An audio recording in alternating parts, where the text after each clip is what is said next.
Olá, eu sou Giovanni de Souza. Hoje é 1º de fevereiro de 2022, são 21 horas e 36 minutos. Lição número 10 da classe de jovens, Jesus, o bom pastor. Satanás quis ser maior do que Deus e Satanás veio para matar, roubar e destruir? Fique aqui comigo. Se esta aula edificar a sua vida, compartilha ela com um seu amigo de classe, o seu professor de escola bíblica dominical. Texto principal. Eu sou o bom pastor da sua vida pelas ovelhas. João capítulo 10, versículo 11. Resumo da lição. Como pastor, o Senhor Jesus Cristo não apenas protege o rebanho, mas dá a sua vida por ela. É muito importante que nós venhamos frisar que Jesus dá a vida por suas ovelhas. Por quê? Porque Jesus de fato deu a sua vida pelas ovelhas da casa do Pai, Veja que Jesus morreu na cruz do Calvário para que nós venhamos ser de fato ovelhas do rebanho de Cristo. Então Jesus de fato ele falou e de fato provou que de fato era o bom pastor, que ele de fato iria dar a sua vida pelas ovelhas. Isso é importância, Jesus dava importância para as ovelhas.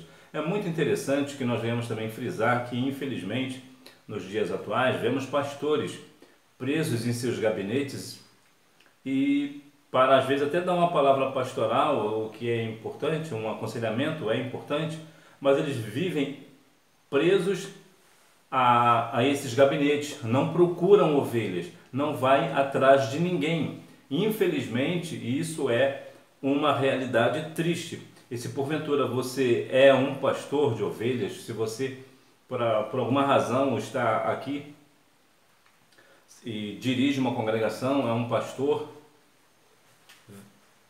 pega firme nesse ministério, porque você de fato, você precisa estar junto das ovelhas, A Bíblia diz aqui no livro de Provérbios, uma palavra aqui para nós, que é interessante. Eu abri a Bíblia aqui e veio direto aqui, Provérbios capítulo 27, versículo 23. Procura conhecer o estado das tuas ovelhas e cuida bem dos teus rebanhos.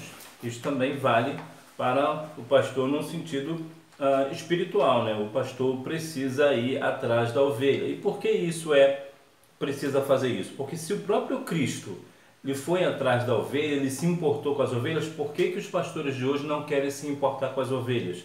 Sim, os pastores precisam e devem procurar tratar bem as ovelhas, até porque as ovelhas não é do pastor, as ovelhas são do Senhor. Introdução. O cuidado de Jesus com suas ovelhas é retratado nesse texto, onde como pastor não apenas protege o rebanho, mas dá a sua vida por ela. Aliás, por ele. Há finalmente a promessa de uma reunião eterna, com a formação de um só rebanho e um só pastor, o que dá um profundo caráter escatológico para a mensagem. Apesar de toda essa riqueza espiritual, o sermão provocou forte reação negativa em parte dos judeus. Na parte dos judeus, naqueles dias, e hoje também, em parte também, quando essa riqueza espiritual, de trazer o reino dos céus a muitas pessoas nos dias de hoje, que negam veemente, com muita firmeza, que não querem saber. Eu falei agora há pouco sobre a ideia do pastor, se importar com as ovelhas. Há de se ver também que há pastores chamados de pastor, Jesus, há algumas ovelhas também que não querem ser pastoreadas, Acha que só Jesus é o pastor, que eu não preciso de um pastor, é um famoso desigrejado, Não tem uma igreja, ele acha que ele pode fazer tudo dentro da sua casa e não precisa ir para um templo cultuar o Senhor, não precisa participar da ceia do Senhor, não precisa disso, não precisa daquilo. Pois bem, isso também é errado. Existe aqui dois pontos: o pastor que não procura a ovelha e a ovelha também que não procura o seu pastor. Então há aqui uma ideia de extremos, Nós não devemos ser extremistas assim. Nós precisamos, como ovelhas, procurar o nosso pastor para ter um aconselhamento pastoral, por exemplo, para conversar, saber das coisas, procurar saber da palavra, mas sabendo que no grande dia do Senhor haverá somente um só rebanho. Aí sim, Jesus será o nosso único pastor. O aprisco de Deus, a abrangência da mensagem. Jesus denuncia os ladrões, salteadores e mercenários que não cuidam das ovelhas, mas buscam somente explorá-las. Mas essa grande mensagem não é dirigida apenas a Israel, mas toda a humanidade, apresentando Cristo como o pastor que tem um cuidado especial por todos aqueles que ouvem a sua voz e o seguem.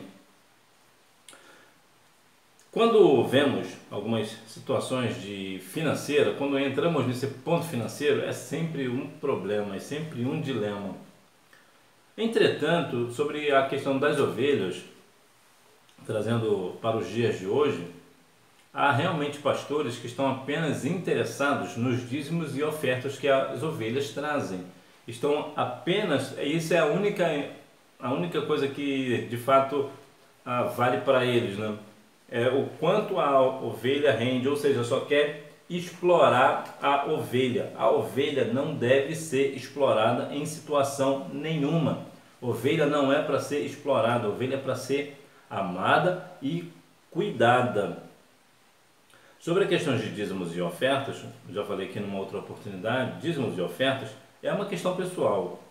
Muitas pessoas vão entrar naquela ideia de que um é contra, outro é a favor e disso e falam tantas coisas, mas verdade é que aquele que está com Cristo é uma nova criatura, perdia fortunas, vamos dizer assim, né? Pequenas fortunas com bebidas, vícios, agora está liberto disso, não quer dar o dízimo, não quer dar a oferta, está roubando a Deus.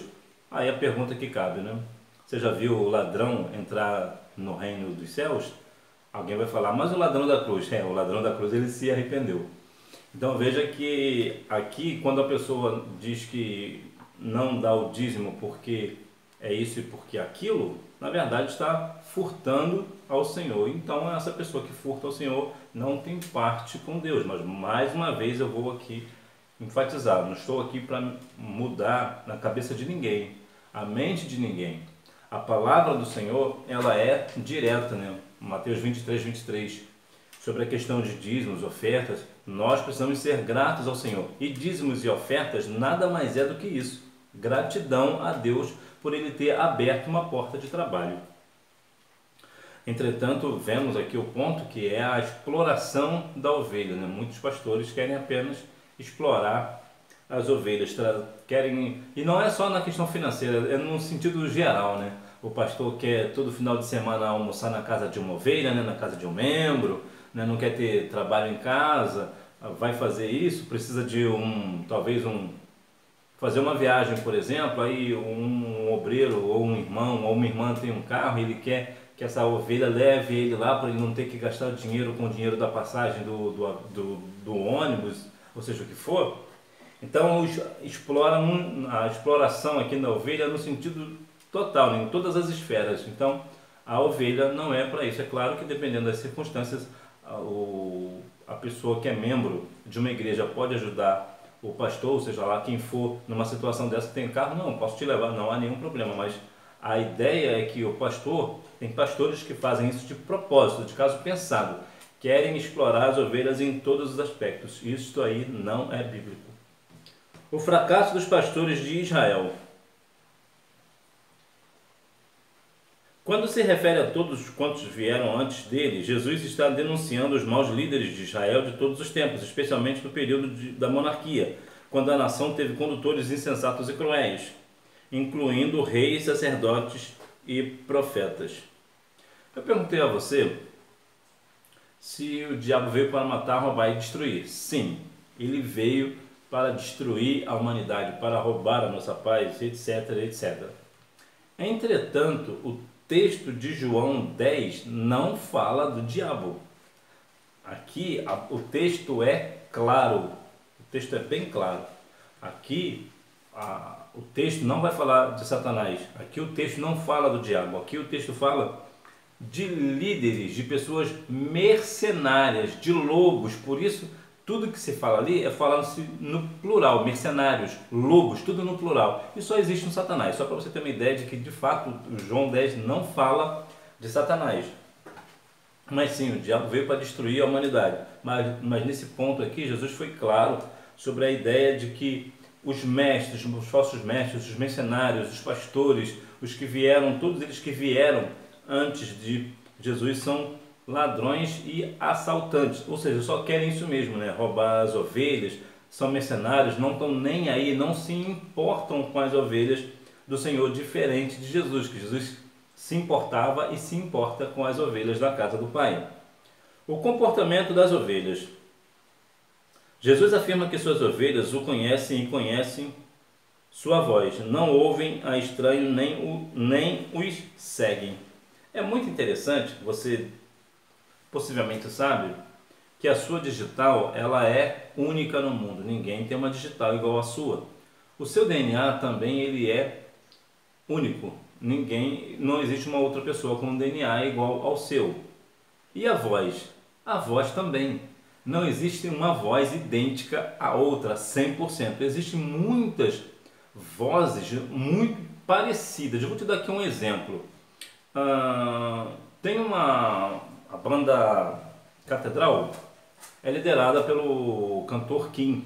Esse Kim, ele tem a sua voz é muito parecida com a do Renato Manfredini Júnior, que era conhecido como Renato Russo, que era líder da banda Legião Urbana. Os dois têm uma voz muito parecidas. J Neto, cantor brasileiro, né, de cristão, também tem uma voz muito parecida com a voz de Roberto Carlos, cantor secular. Entretanto, as vozes não são 100% idênticas. Elas podem ser muito parecidas, como foi esses dois casos que eu citei. Mas elas não são 100% idênticas. É por isso que existe até laboratórios, né, que conseguem diferenciar uma voz da outra e conseguem dizer se aquela voz é daquela pessoa ou não que está querendo saber alguma coisa, quem foi que falou tal coisa, né? Jesus também, a voz dele é única. A voz como voz de trovão, né? A voz de Jesus, a voz é única. Jesus é o bom pastor e é por isso que nós ouvimos o nosso pastor, porque nós reconhecemos, quando ouvimos a sua voz, então nós reconhecemos, nós ouvimos e reconhecemos, nós sabemos que ele é o nosso pastor. Por quê? Por causa da voz. A voz ela é muito importante para que você compreenda que sim, você reconhece o seu pastor pela voz. Dou a minha vida. Abnegação de Cristo. Um dos aspectos mais extraordinários da obra de Cristo é a sua entrega voluntária. O Filho de Deus não foi sacrificado à força, como se obrigado fosse. Muito pelo contrário, foi um gesto de profundo e verdadeiro amor, fruto de sua renúncia pessoal.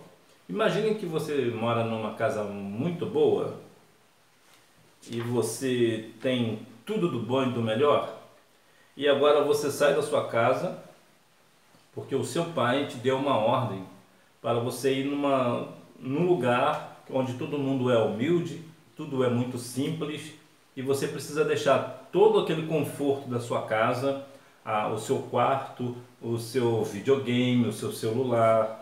Você precisa deixar tudo isso de lado para poder estar junto com as pessoas a qual o seu pai enviou você. Pergunta, você vai? Você talvez fale, né? Eu iria. Será que é mesmo? Bom, é possível que você de fato fosse. Mas isso para nós não é tão difícil. Faz um pouco de esforço, mas eu acredito que você iria. Mas vamos lá. Jesus, ele sendo Deus, ele despiu-se de toda a sua glória, poder, majestade, toda a sua grandeza e se fez homem como nós. Ou seja, ele não se entregou, né? Aliás, ele se entregou por uma questão do Pai, de obediência ao Senhor. Foi um gesto de amor. O Senhor se entregou por amor a nós, João 3,16. Então veja que Jesus se despiu de sua glória e fez deu a sua vida por nós, nós sendo ainda pecadores. Então nós devemos toda honra, glória, louvor a Ele, toda a nossa gratidão a Ele. Esvaziou-se. Talvez a mais bela descrição dessa gloriosa obra de entrega sacrificial de Cristo pela humanidade seja que Paulo fez aos Filipenses. O apóstolo fala de Cristo como Deus esvaziando-se de sua glória para cumprir a missão redentora. Foi aquilo que eu acabei de dizer. O Senhor ele se despiu, ele se afastou de toda a sua glória, se fez como nós para entregar a sua vida para nós. Ou seja, ele se esvaziou. Agora ele é um homem perfeito, né? Jesus era 100% homem, 100% Deus. Mas ele como um homem, ele não havia nele nenhum pecado. Não existe pecado em Cristo. Não existe nenhum pecado em Jesus. Mas ele era um homem, né? Se fez no homem, né? Se fez carne, né? Encarnou-se. A glória de Cristo. Enquanto Lúcifer quis usurpar a glória de Deus, Cristo esvaziou-se de sua própria glória. Essa profunda humilhação o credenciou a receber todo o poder e glória, não somente no céu, mas também na terra e debaixo da terra. Eu te perguntei no início se o Satanás queria ser maior do que Deus. A resposta é não. Satanás não quis ser maior do que Deus. Ele quis ser semelhante, igual, o mesmo nível e não superior. Mas o que isso configura uma rebeldia de Satanás contra o Senhor. Por isso ele foi expulso do céu, né?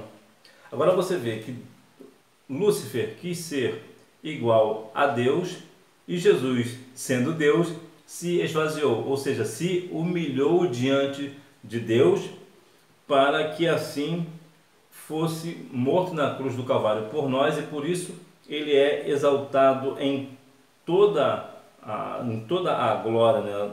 Toda a glória é dele, todo o poder lhe foi lhe dado no céu e na terra. Então vejamos aqui a diferença. Satanás quis ser semelhante a Deus e foi expulso do céu. Jesus se humilhou, se esvaziou de sua glória e foi exaltado por Deus. Isso traz para nós uma grande lição. Se Jesus se esvaziou, foi humilde diante de Deus, se humilhou mesmo sendo Deus, por que que nós queremos ser melhores do que os outros, né? Nós devemos ter em nosso coração que o nosso irmão é como nós, né? Na verdade melhor do que nós, né? Nós devemos ter a humildade, a simplicidade de reconhecer que o nosso próximo é superior a nós. Um só rebanho. O cumprimento escatológico.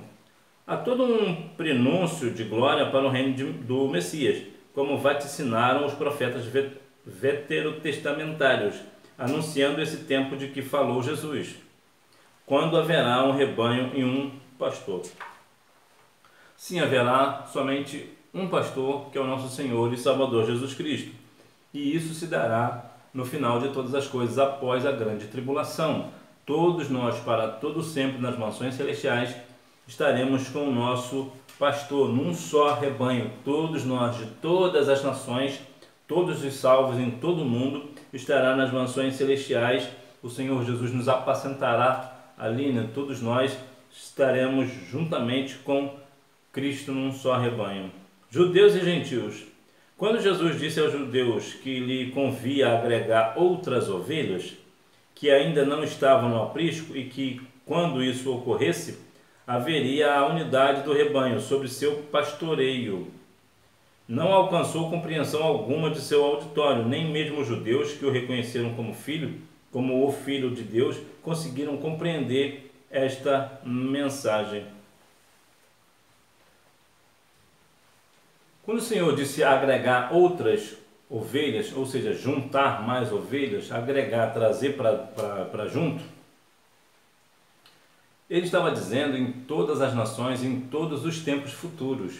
O Senhor vai buscar, vai agregar outras ovelhas. E como isso se fará? Se fará mediante cada um de nós falando do Evangelho de Cristo, né? Glorificando o nome do Senhor, exaltando, falando da sua palavra, levando a sua palavra, a palavra do Evangelho. Porque, de modo geral, as pessoas não entendem bem a mensagem de Jesus. Até mesmo os cristãos atuais têm certa dificuldade de entender certas coisas. Não conseguem compreender que uma pessoa que é um vil pecador numa cidade, por exemplo, pode ser restaurado por Cristo. As pessoas não compreendem a tal maneira de João 3,16, que Deus amou o mundo de tal maneira que deu seu Filho unigênito para todo aquele que crê não pereça, mas tenha a vida eterna. Ou seja, muitas pessoas não entendem, não compreendem esse amor imensurável de Deus pela humanidade, pelo homem. Então, muitas das vezes, o cristão não consegue compreender que o Senhor vai agregar outras ovelhas. É algo, por exemplo, como é que o Senhor pode trazer esta pessoa para junto de nós, essa pessoa que outrora fazia tantas coisas ruins para a sociedade, que fez tanta crueldade e agora diz que é cristão? Como isso é possível? Muitos cristãos não entendem, não compreendem esse amor do Senhor. E nós devemos compreender este amor e levar este amor, pregar o amor de Cristo para as pessoas. Vemos que em alguns casos específicos há pessoas que, ao invés de pregar a mensagem de Cristo, a mensagem do amor de Cristo, do amor do Senhor pela humanidade, prega situações de doutrinas. Isso não vem ao caso, doutrinas que eu digo, não nem doutrinas bíblicas, são costumes, As pessoas já insistem em pregar que uma pessoa não pode fazer isso, ou não pode fazer aquilo, não pode usar isso, ou não pode usar aquilo, numa perspectiva evangelística. Numa perspectiva evangelística, nós não falamos essas coisas, nós trazemos sempre a mensagem de amor de Cristo. Quando a pessoa aceita Cristo, ela vai para uma igreja. A igreja ali tem um pastor. Esse pastor é que vai doutrinar, vai levar a palavra para essa pessoa compreender as questões, as ramificações do evangelho, Mas ele vai ter sempre a raiz do amor em si, porque a raiz principal do evangelho aqui na terra é o amor de Cristo, Nós precisamos pregar o amor e viver o amor de Cristo, O cumprimento futuro. As oposições não findariam logo e ainda não findaram. Até nos dias presentes, como nação, os judeus não reconhecem Jesus como o Messias, o Cristo Salvador. Há judeus cristãos, mas ainda assim muitos deles permanecem sob ritos da lei. O que é isso?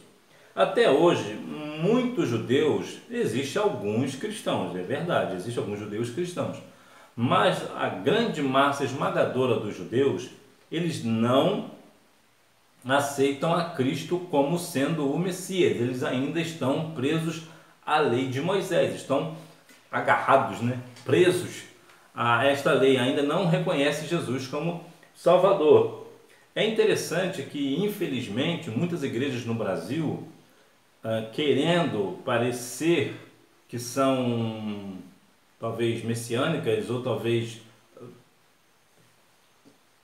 cristãs ao extremo ou muito espirituais, trazem culturas de Israel para os templos daqui. Como, vou dar um exemplo aqui, às vezes as pessoas trazem a bandeira de Israel e põem na igreja como se a bandeira de Israel fosse dizer que Deus é o Deus de Israel, que nós servimos o Deus de Israel. Nós não precisamos de uma bandeira de Israel dentro da igreja para dizer que nós cultuamos ao Deus de Israel, o Deus que criou os céus e a terra. Só para te dar um exemplo, não é que seja um problema você trazer, ou alguém trazer uma bandeira de Israel para a igreja, talvez numa entrada de bandeiras, por exemplo, é até bonito a entrada de bandeiras, mas o que eu digo é que eles muitos usam símbolos de Israel para dentro da igreja para dizer, para simbolizar alguma coisa. Nós não precisamos deste negócio. Por outro lado, nós devemos continuar orando por Israel. Então veja que muitas pessoas não entendem ainda, os judeus, aqui principalmente específico, os judeus não acreditam que Jesus é o Cristo. E quando eles vão se dar conta disso? Ou eles nunca vão se dar conta disso? Sim, eles se darão conta disso. Quando? No final da grande tribulação. Jesus virá buscar a sua igreja, nós estaremos nas mansões celestiais, iremos para o tribunal de Cristo, depois para as bodas do Cordeiro, e quando findar a grande tribulação, Jesus vem para Israel juntamente com a sua igreja. aí sim o povo de Israel, que estará brigado lá com o anticristo, aí sim eles vão compreender que de fato Jesus é o Cristo. Somente no final da grande tribulação que eles terão este entendimento que de fato Jesus é o Cristo. Ou seja, eles estão espiritualmente cegos, né? Eles não compreendem o amor do Senhor. Conclusão. Ao estudar os sinais, milagres e mensagens de Jesus, nos impressionamos com a dificuldade que os judeus tiveram em crer nele e entender seus propósitos, pela incredulidade e dureza de seus corações. Que isso nos estimule a agradecer mais a Deus por se revelar a nós por sua palavra e a vigiar sempre para que a nossa fé e esperança permaneçam vivas em Cristo, nosso grande pastor. Veja que mesmo acontecendo milagres, sinais, os judeus sempre tinham muita dificuldade de acreditar no Senhor. Chegaram até o ponto de dizer que Jesus expulsa os demônios pelo nome de Beelzebul. Ou seja, profanavam o nome de Jesus. Eles não conseguiam crer que Jesus é o Cristo.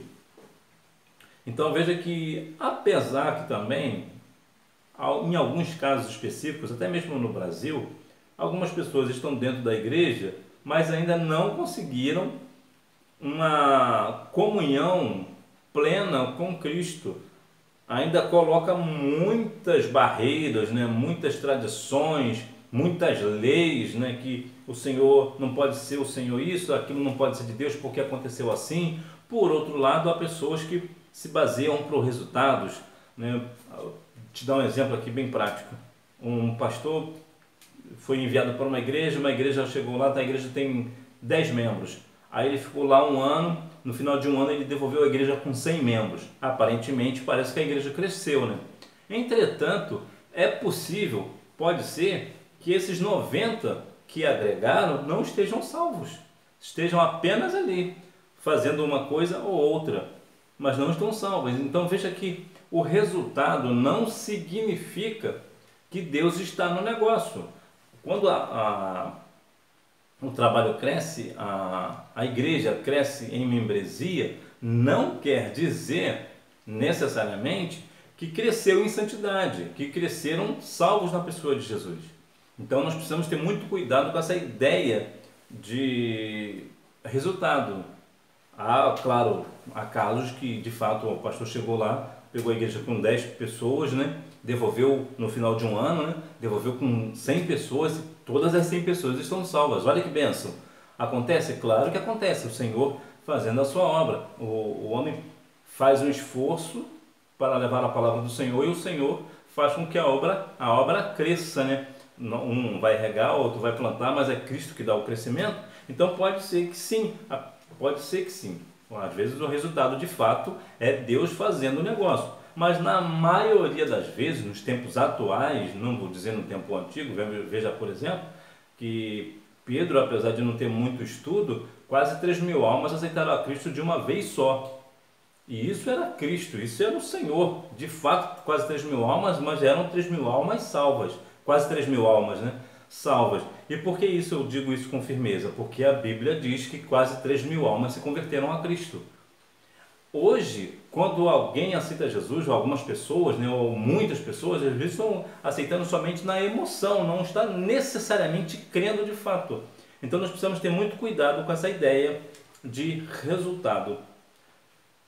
Hora da revisão. Número 1.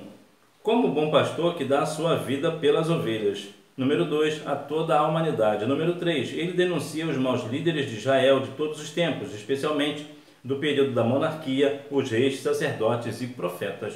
Número 4. Esse relacionamento deve ser baseado na dedicação, afeto e cuidado que ele dedica. Número 5. A sua entrega voluntária, ou seja, Jesus é o nosso pastor, ele se entregou na cruz do Calvário voluntariamente. Então que nós venhamos a cada dia mais ter Jesus, o bom pastor, o nosso bom pastor, o bom pastor da sua vida pelas ovelhas. O Senhor Jesus não é mercenário, o Senhor Jesus, ele se importa com as ovelhas da casa do Pai. Então que nós venhamos, assim como ovelhas, assim como o Senhor Jesus deu a vida por nós, que nós venhamos também dar a nossa vida pelo Evangelho, né? Se for morrer pela causa, ainda que nós venhamos morrer pela causa, vamos morrer pela causa. Por quê? Porque aquele que perder a sua vida pelo nome de Jesus, achará. Que Deus em Cristo continue abençoando a sua vida, que você tenha uma boa aula, não deixe de ir à Escola Bíblica Dominical, até porque quem faz a escola é o aluno. Tchau!